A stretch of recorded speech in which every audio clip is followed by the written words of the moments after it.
এই যে দোকানে এসে রান্না করলাম, আর এই যে নিয়ে খাচ্ছে বাঁধাকপি ভাজা। ভাবছিলাম বাঁধাকপি ভাজাটা করবো না, করেছি বাঁধাকপি ভাজা করেছি, কিছুই দিই লবণ হলুদ দিয়ে রান্না ভাজা করেছি, শুধু শুকনো করে ছোটো ছোটো করে ভেজেছি।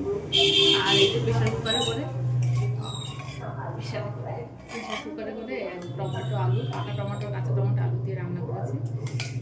এই যে এটাই এখন খাবো। দোকান বন্ধ যেহেতু আজকে খুলিনি, এই ভালো মতো কিছু রান্না করিনি, আর ইচ্ছা করছে না।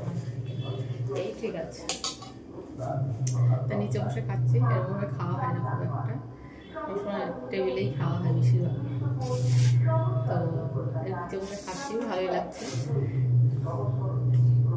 দেখো বাঁধাকপি ভাজা, একদম ঝরঝরে বাঁধাকপি ভাজা, আর ঝুরঝুরে প্রেশার কুকারের ভাত, আর হচ্ছে এটা পাকা টমেটো আলু আর কাঁচা টমেটো মিক্সড করে রান্না।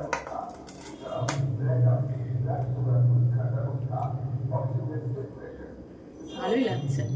তেল মশলা একদম কম কম দিয়ে, সবসময় তেল মশলা বেশি বেশি দিয়ে খাই তো, এটা একদম অন্যরকমই লাগছে।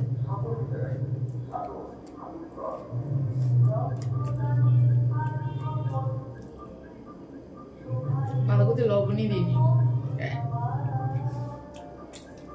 ভালো লাগে না বাঁধাকপি, একদম লবণই দিইনি।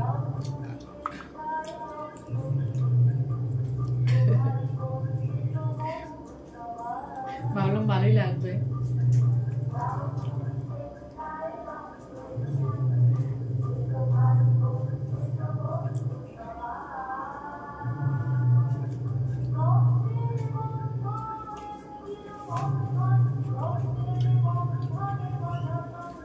বাঁধাকপি চিবানোর শব্দ হচ্ছে, কচ কচ কচ কচ করছে।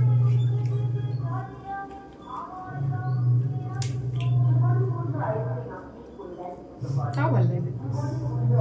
সবসময় মশলা মশলা দিয়ে রান্না করি, একদম সিম্পল, সাদা আর মাটা যাকে বলে।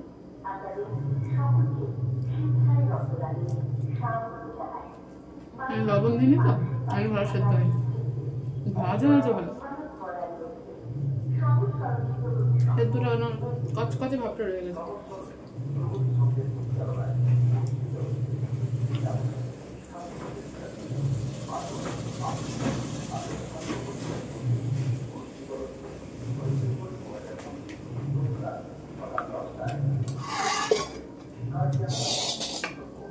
একটু নিয়ে বাঁধা করতে হবে।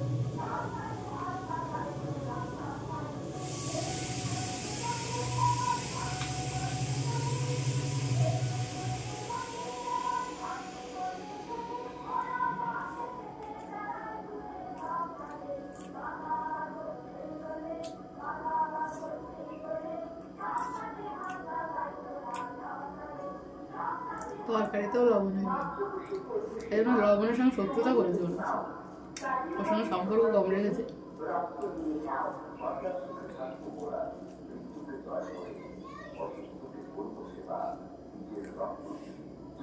তো ভালো লাগছে।